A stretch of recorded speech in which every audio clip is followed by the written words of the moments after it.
Adam, good afternoon to you. Yeah, we're here at the office of the Chief Medical Examiner, and we know right now that they're preparing for that dignified transfer of Officer Wilbert Mora's body from this facility here to a funeral home in Riverdale. Let's go ahead and give you a live look at what's going on right now. Members of the NYPD highway unit are about to get on their motorcycles, and they will lead this solemn procession up to Riverdale, where his body will be prepared, and he will be laid to, we know, next week. But as you can see, the work is being done right now. The officers on motorcycle will then get on the motorcycles and move up First Avenue in a very quiet, solemn procession past a sea of blue. Officers from the NYPD, there are state troopers here as well, officers retired and on the job coming out to pay their respects to this fallen officer. Of course, Wilbert Mora was pronounced dead yesterday, and before he passed away, we know that his organs were harvested.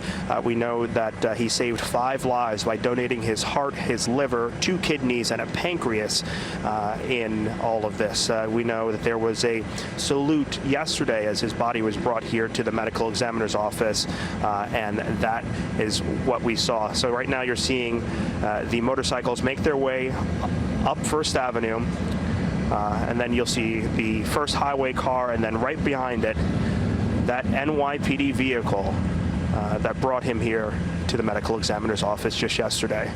Behind that, you'll see vans black vans that have his family as well, and then all the officers saluting. Yep, all the officers saluting here as these vans carrying his body are making their way up First Avenue.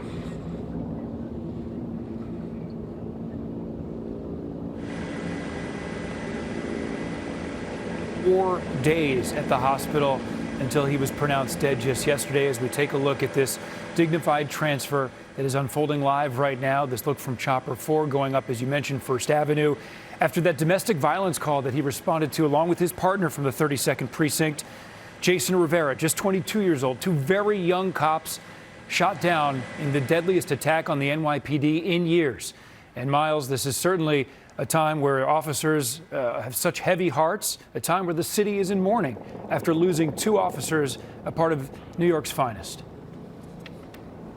That's right. The city in deep mourning right now, and preparing to say goodbye to the first officer who passed away on Friday. And you can see the looks on everybody's faces here, just so heartbroken by all that has happened. Of course, both Officer Jason Rivera as well as Officer Wilbert Mora responding to a domestic violence call, as you said, on Friday, thinking they were going into a normal situation to defuse an argument between mother and son, and instead that suspect, LaShawn McNeil, pulling out a gun and firing on those officers, and as News 4's reported, continuing to fire even after both officers were down, and just heartbreaking, never knowing what you're going to respond to, and knowing that domestic violence calls are perhaps the most dangerous calls to respond to. But yeah, you see the line of officers here. Now they're dismissing, but really coming from all over the city to pay their respects to 2 hero officers. Wilbert Mora, a hero 3 times over, deciding to become a cop, going in there and defending the city, and then donating his organs as well.